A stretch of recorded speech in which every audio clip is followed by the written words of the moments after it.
I assure that you new ones want to do this. This is the last chance. Hey, thanks for being here. We're looking forward to a really great event.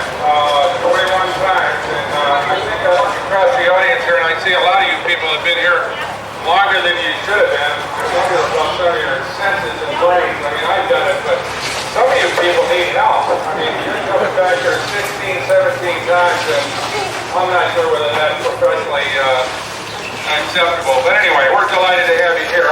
Before we get started, I just want to introduce our crew because they are the key to this whole operation. And in addition to my son Brock, who's going to come up here in a minute, who's been the absolute key to this whole operation, I'd just like to make sure that all of you know the crews that are going to be with us this time. Just like to note, hard to believe, but it's 25 years since we ran the last cannonball. And I don't have to tell you that this ain't the cannonball. We're going to have a good time, and remember that you are driving cars cunningly. There you go. 21 times you said that. Anyway, some of you new, we would like for the first timers, the first ones who have run this event, to stick around with us a little bit after this is over with. The rest of you have heard me prattle on about this so many times already, and feel me bored to death, so I'm going to let you leave early, and the first ones, the first year, would stick around with us. We've got a couple of things to say. In any case, I'd like to turn it over now, first to my son Brock, and then to Doc Wilson, and also a couple other people I want to come.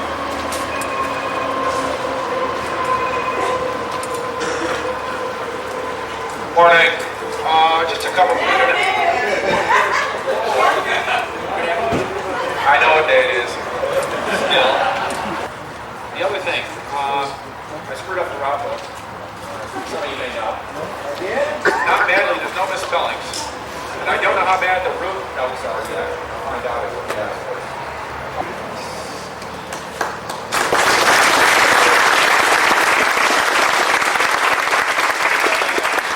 By the way, Proctor did the route book, and it has some amazing stuff in there. You could actually read it, and you'd be absolutely surprised about how much information you'll actually find out about this event.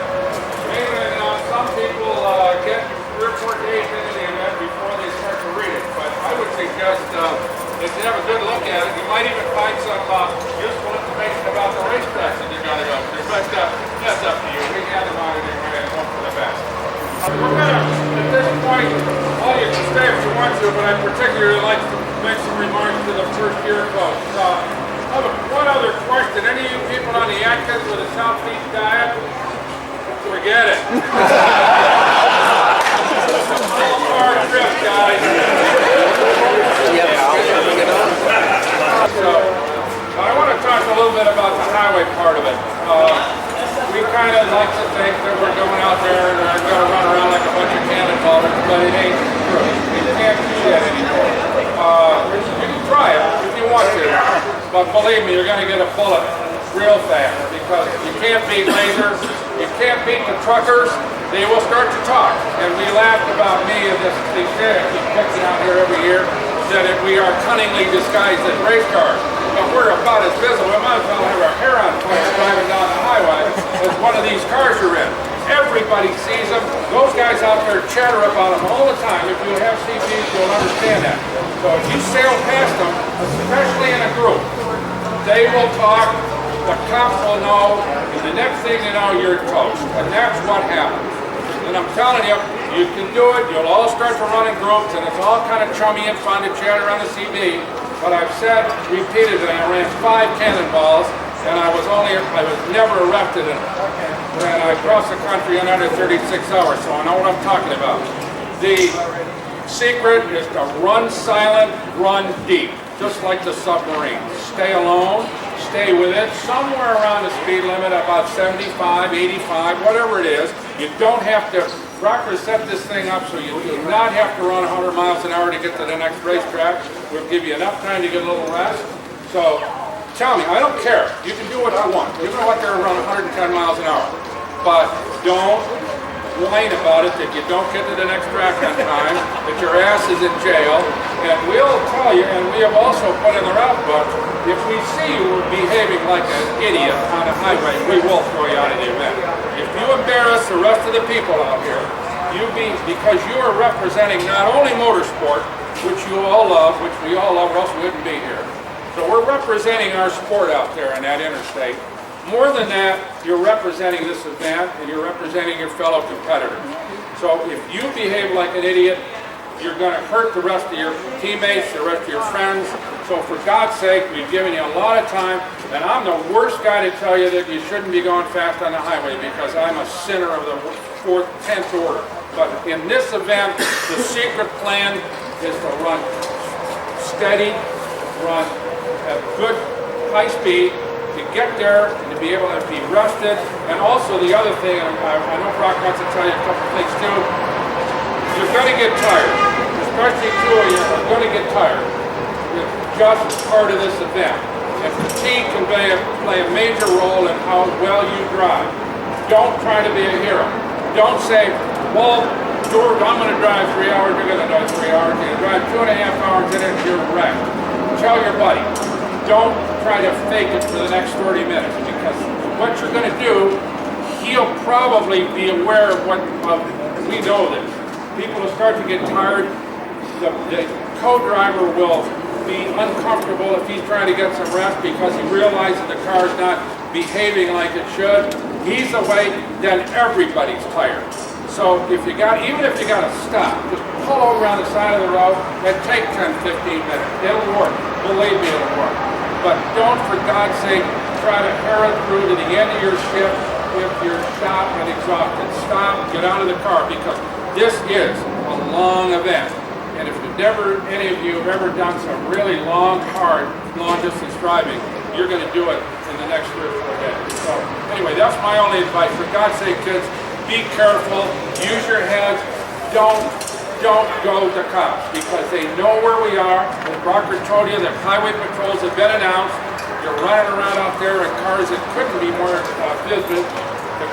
Truckers know about you, everybody in the world knows about you, so there's no way that you're going to sneak through at 100 miles an hour. So anyway, do it if you want, but you're probably going to be hurt by it. There's several things about the trucks and speeding.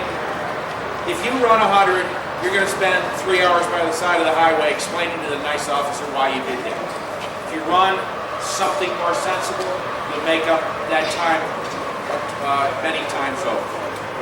It's pretty embarrassing at hyper-legal speeds. Expensive, like $600+. And it can get ugly out there. We have had more than one incident, both in the cannonballs and in the early one lap, when truckers were blocking people, running guys off the road. So I would recommend, one, don't run in packs, stay separated, run independently if you can. And when you get into trucking situations with a lot of trucks and a lot of heavy interstate truck traffic, cool it. And especially be careful with your high beam. It really pisses them off and to get their eyes fried. And those little fake driving lights, those fog lights, shut them off. They're actually useless. And we all know where the white line is. Yeah. Okay. And it's racy to have them, but don't use them. When you have driving lights, at any time that you see a truck, car, middle of the night, most of these driving lights are probably illegal. There's just a reason to pull you over. The other thing is when you're in truck traffic, if you see that he's about to touch the brakes for a slower vehicle, you can all accelerate to 100 miles an hour in 3 seconds. It takes 4 days. Give him a break. That dividend will pay off. Anticipate their needs. You'll see him on Route 80. You'll stop and get gas. They'll pass you. You'll see them again and again and again, and they'll remember you, and it'll reflect very well on the entire event. Treat them well, and alternately, if they ask about the cannonball, say it's a nice charity event to the next venue. Don't say it's a fucking cannonball. You want to get blocked? They're very nice people. They're very professional. They're out there every day. They hate wankers. There they are. 2 or 3 things. Driving lights. Driving lights, guaranteed are police lights. Guaranteed. Running down the road with your driving lights, if you don't need them, you think you're cool, you're not, they'll come nail you. Most of these are off. Number 1.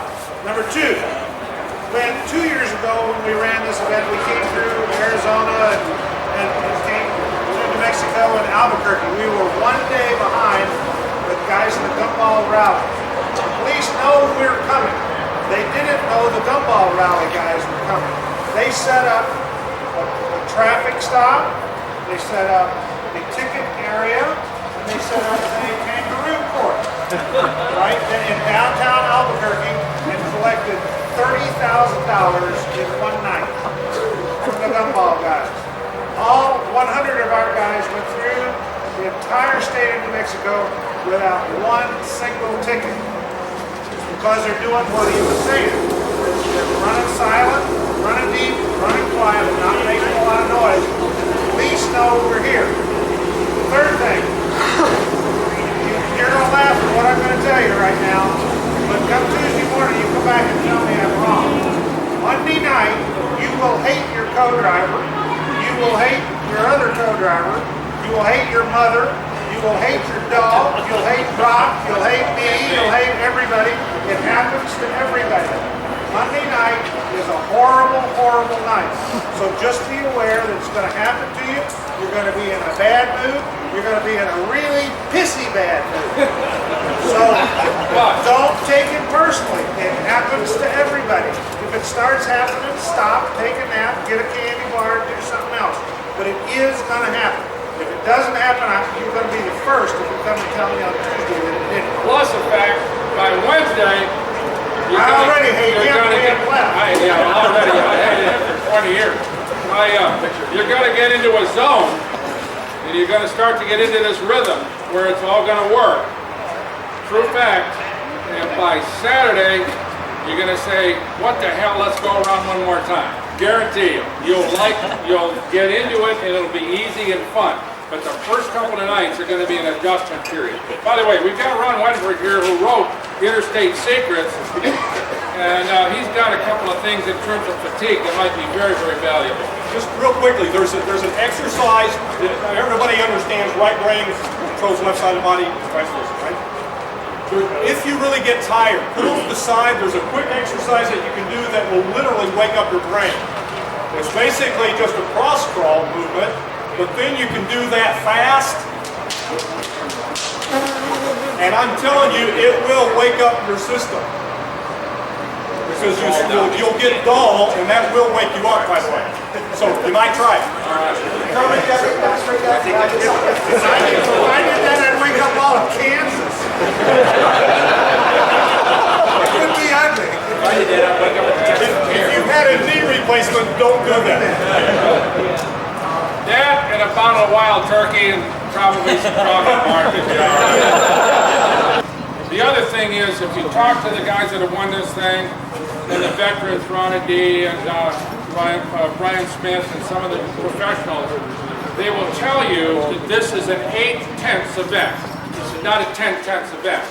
Your tires are cold, the track is green, and you don't know your way around the racetrack, so you're not going to get a perfect line within 3 or 4 or 5 laps. So the secret is to run it smoothly at about 8 to 8.5 tenths, not 10/10. Don't try it at 10/10 because you're probably going to make a mistake. So the secret is smoothness and consistency because we timed all of the laps. We don't time the best lap, we time the cumulative laps. So you don't want to carry it around one lap and screw it all up and get all crazy and sideways, gather it up, catch it up, and then the second or third couple of laps, get it right. Try to get it right all the way around, and the only way to really get it right all the way around is without going absolutely flat out. Hey, we're so pleased to have you guys here. We're here in South Kermit and Brock. We'll be available at every event. If you have any questions, any confusion, any difficulty, for God's sake, come to us. We're delighted to spend time with you, and we're most proud to have you